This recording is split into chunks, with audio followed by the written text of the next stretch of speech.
दशम श्रेणी समस्त छात्र छात्री कि आमर समर वेकेशन रे मु आज डे 1 रु स्टार्ट करुच्ची कोर्स जोटा कि 10th क्लास स्टूडेंट कि बहुत लाभदायक हम।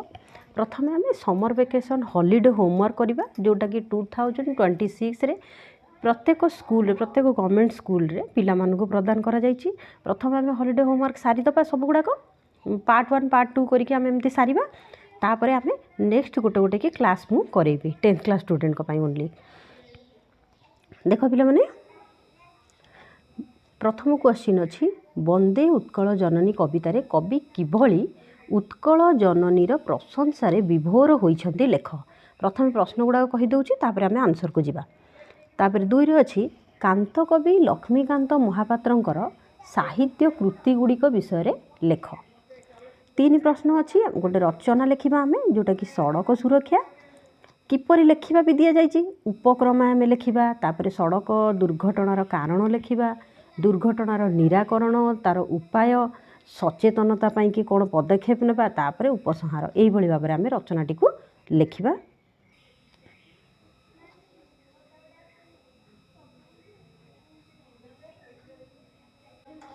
हाँ 4 नंबर प्रश्न अच्छी तुम ग्राम रे पानीय जलर अभाव हेतु तार निराकरण पाई मंडल उन्नयन अधिकार को पत्र लेख।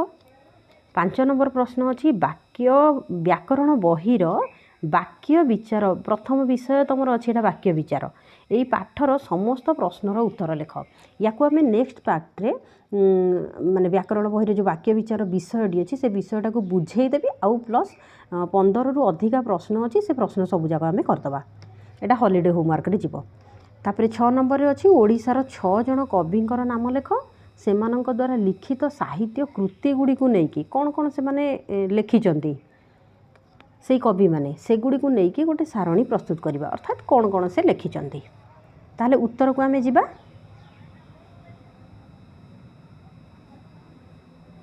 प्रथम प्रश्नर उत्तर देखिबा वंदे उत्कल जननीर केमती से वर्णना करिसंती एठी।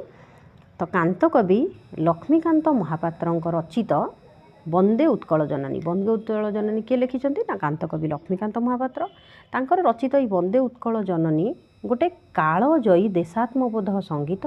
एथिरे कवि कौन करिसंती ना उत्कल मातार प्राकृतिक सौंदर्य तार सांस्कृतिक गौरव आउ वीरत्वर गाथा भारी चमत्कार भाव अति सुंदर भाव वर्णना करिसंती।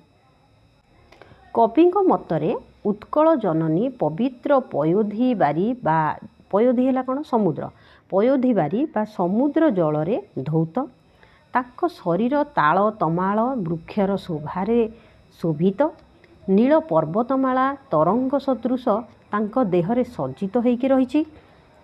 कवि प्रकृत रे ये जो अपूर्व शोभारे विभोर होइकी तांको चारु हास्यमयी और चारु भाष्यमयी बोलिकी कहिछंती। कवि उत्कलर कला स्थापत्य और साहित्यर भूयसी प्रशंसा करिसंती भूरी भूरी प्रशंसा करिसंती। एई माटी वीर और सुधीजनक आवासस्थली एहार कीर्ति सारा विश्व रे वंदित वंदना करा जाए सारा विश्व रे एई भारत मातार कीर्ति सबू मातृभूमिर एही महानता को स्मरण करिकी कवि गभीर भक्ति और सम्मानर सह उत्कल जननी को बारंबार वंदना करिसंती। नेक्स्ट प्रश्नटी आमर कांत कवि लक्ष्मीकांत महापात्र कृति गुड़िक देखिबा। तो ओडिया साहित्य आकाश रे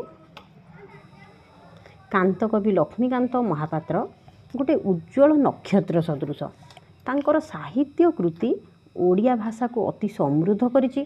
तांकर केते गुडी प्रधान साहित्य कृति गुड़िक आमे देखिबा। तांकर काव्य कविता गुड़िक वंदे उत्कल जननी ये ओडिशार राज्य संगीत एटा आमर आउ कांत साहित्यमाला विभिन्न भक्ति संगीत भी से लिखिछंती केतेक उपन्यास भी से लिखिछंती। कोणा मामू तांकर गोटे अनन्य सृष्टि एथिरे से सामाजिक चित्र को अति निखुण भाव में उपस्थापन करिछंती। से केतेक व्यंग साहित्य मध्य लिखिछंती। से जने सफल व्यंगाकार मध्य थिले। तांकर असहयोगीर आत्मकथा आउ गोटे है डगर ଏଇ ପତ୍ରିକା ମାଧ୍ୟମରେ ସେ ସମାଜର ଦୋଷ ଦୁର୍ବଳତାକୁ ହାସ୍ୟରସ ମାଧ୍ୟମରେ, ମାନେ ରାଗିକି ନୁହେଁ, ହସ ମାଧ୍ୟମରେ ଦର୍ଶାଇଛନ୍ତି। ଆହୁରି ଅନ୍ୟାନ୍ୟ କେତେକ କୃତି ରହିଛି। ସେ ଅନେକ ଶିଶୁ ସାହିତ୍ୟ ଲେଖିଛନ୍ତି, ଗଳ୍ପ ଲେଖିଛନ୍ତି, ନାଟକ ମଧ୍ୟ ରଚନା କରିଛନ୍ତି। ତାଙ୍କର ଯେଉଁ ଲେଖନୀରେ ଜାତୀୟତା ବୋଧ ଏବଂ ଯେଉଁ ମାନବିକତା ସବୁଠି ପ୍ରତିପାଦିତ ହେଉଛି, ସବୁ ଲେଖା ଗୁଡ଼ିକରେ ପ୍ରାୟ। ନେକ୍ସଟ କ୍ୱେଶ୍ଚିନ୍ ଆମର ରଚନା ଥିଲା, ଦେଖିବା କ'ଣ ଥିଲା ରଚନାଟି ନା ସଡ଼କ ସୁରକ୍ଷା। ସେଥିରେ ଉପକ୍ରମ, ସଡ଼କ ଦୁର୍ଘଟଣାର କାରଣ, ନିରାକରଣ ଉପାୟ, ସଚେତନତା ପାଇଁକି ପଦକ୍ଷେପ, ତାପରେ ଉପସଂହାର, ଏଇଭଳି ଲେଖିବାର ଥିଲା। ଦେଖିବା ଏଠି ମୁଁ ଅଳ୍ପ କିଛି ଲେଖିକି ପ୍ରୋଭାଇଡ଼ କରିଛି, ତୁମେ ଆହୁରି ମନରୁ ଆହୁରି ଭଲ କଥା କିଛି ବି ଲେଖିପାରିବ। ତ ଆମର ଉପକ୍ରମ ହେଲା ଆଧୁନିକ ଯୁଗରେ ଗମନାଗମନ ପାଇଁକି ସଡ଼କ ପଥ ଗୋଟେ ଅପରିହାର୍ଯ୍ୟ ମାଧ୍ୟମ। ମାତ୍ର ବର୍ତ୍ତମାନ ସମୟରେ ସଡ଼କ ଦୁର୍ଘଟଣା ଗୋଟେ ସାଂଘାତିକ ସମସ୍ୟା ଭାବେ ଉଭା ହେଲାଣି। ଜୀବନ ରକ୍ଷା ପାଇଁକି ସଡ଼କ ସୁରକ୍ଷାର ନିୟମ ପାଳନ କରିବା ନିତାନ୍ତ ଜରୁରୀ। ବର୍ତ୍ତମାନ ଦେଖିବା ସଡ଼କ ଦୁର୍ଘଟଣାର କାରଣ ଗୁଡ଼ିକ କ'ଣ, କାହିଁକି ସଡ଼କ ଦୁର୍ଘଟଣା ହେଉଛି। ଦୁର୍ଘଟଣାର ମୁଖ୍ୟ କାରଣ ଗୁଡ଼ିକ ହେଲା କ'ଣ ନା ଦ୍ରୁତ ଗତିରେ ଗାଡ଼ି ଚଳାଇବା, ଗାଡ଼ି ଚଳାଇବା ସମୟରେ ମୋବାଇଲ ଫୋନ୍ ବ୍ୟବହାର କରିବା, ନିଶାସକ୍ତ ଅବସ୍ଥାରେ ଗାଡ଼ି ଚଳାଇବା, ଆଉ ଗୋଟେ ହେଲା ଟ୍ରାଫିକ୍ ନିୟମକୁ ଅମାନ୍ୟ କରିବା ଅର୍ଥାତ୍ ନ ମାନିବା। ୟା ବ୍ୟତୀତ ଖରାପ ରାସ୍ତା ଆଉ ଗାଡ଼ିର ଯାନ୍ତ୍ରିକ ତ୍ରୁଟି ମଧ୍ୟ ଦୁର୍ଘଟଣାର ଆଉ ଗୋଟିଏ କାରଣ। ନିରାକରଣ ଉପାୟ ମଧ୍ୟ ଦେଖିବା। ସଡ଼କ ଦୁର୍ଘଟଣା ରୋକିବା ପାଇଁକି ହେଲମେଟ୍ ଆଉ ସିଟ୍ ବେଲ୍ଟ ବ୍ୟବହାର କରିବା ଆବଶ୍ୟକ। ନିର୍ଦ୍ଧାରିତ ବେଗରେ ଅର୍ଥାତ୍ ଯେତିକି ସ୍ପିଡ଼ ଦିଆଯାଇଥିବ ସେଇ ସ୍ପିଡ଼ ଅନୁସାରେ ନିର୍ଦ୍ଧାରିତ ବେଗରେ ଗାଡ଼ି ଚଳାଇବା ସହ ଟ୍ରାଫିକ୍ ସିଗ୍ନାଲ ମାନିବା ଉଚିତ। ଗାଡ଼ି ଚଳାଇବା ବେଳେ ଏକାଗ୍ରତା ରକ୍ଷା କରିବା ଉଚିତ, ଅର୍ଥାତ୍ ଗୋଟିଏ ଲକ୍ଷ୍ୟରେ ଯିବା ଦରକାର, ଅନ୍ୟମନସ୍କ ହେବା କଥା ନୁହେଁ। ତାପରେ ଦେଖିବା ସଚେତନତା ପାଇଁକି ପଦକ୍ଷେପ। ସରକାର ବିଭିନ୍ନ ସ୍ୱେଚ୍ଛାସେବୀ ସଂଗଠନ ପକ୍ଷରୁ ସଡ଼କ ସୁରକ୍ଷା ସପ୍ତାହ ପାଳନ କରାଯାଇ ଲୋକଙ୍କୁ ସଚେତନ କରାଇବା ଉଚିତ ହେଲା।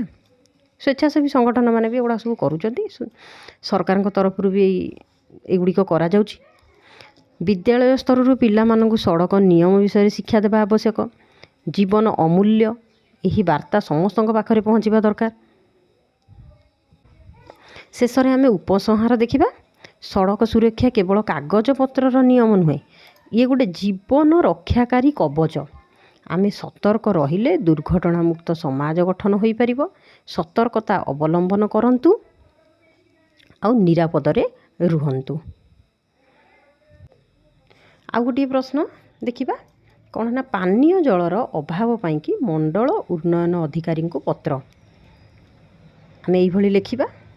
ଉଦାହରଣ ମାନ୍ୟବର ମଣ୍ଡଳ ଉନ୍ନୟନ ଅଧିକାରୀ ବା BDO ବ୍ଲକ ଡେଭଲପମେଣ୍ଟ ଅଫିସର ମହୋଦୟ ସମୀପେଷୁ। ଏଠି ବ୍ଲକର ନାମ ଲେଖିବ, ତୁମ ନିଜ ବ୍ଲକର ନାଁ ଲେଖିବ। ବିଷୟ ଲେଖିବ କ'ଣ ନା ପାନୀୟ ଜଳର ସମସ୍ୟାର ନିରାକରଣ ପାଇଁକି ପ୍ରାର୍ଥନା କରାଯାଉଛି। ମହାଶୟ, ବିନୀତ ନିବେଦନ ଏହିକି ଯେ ଆମ୍ଭେମାନେ ଏଠି ଗାଁର ନାଁ ଲେଖିଦେବ। ଏହି ଗ୍ରାମର ଅଧିବାସୀ। ଆମ ଗ୍ରାମରେ ପ୍ରାୟ 500ରୁ ଉର୍ଦ୍ଧ୍ୱ ଲୋକ ବସବାସ କରନ୍ତି। ଦୁର୍ଭାଗ୍ୟର ବିଷୟ ଏହି ଯେ ବର୍ତ୍ତମାନ ପ୍ରଖର ଗ୍ରୀଷ୍ମ ଋତୁରେ ଗ୍ରାମର ଅଧିକାଂଶ ନଳକୂପ ଅଚଳ ହୋଇପଡ଼ିଛି ଏବଂ କୂଅଗୁଡ଼ିକ ଶୁଖିଯାଇଛି। ଫଳରେ ଗ୍ରାମବାସୀ ପାନୀୟ ଜଳ ପାଇଁକି ଦୂର ସ୍ଥାନକୁ ଯିବାକୁ ପଡ଼ୁଛି। ତ ସେଥିପାଇଁ ଜଳାଭାବ ଯୋଗୁଁ ସ୍ୱାସ୍ଥ୍ୟଗତ ସମସ୍ୟା ବି ଦେଖାଦେଲାଣି।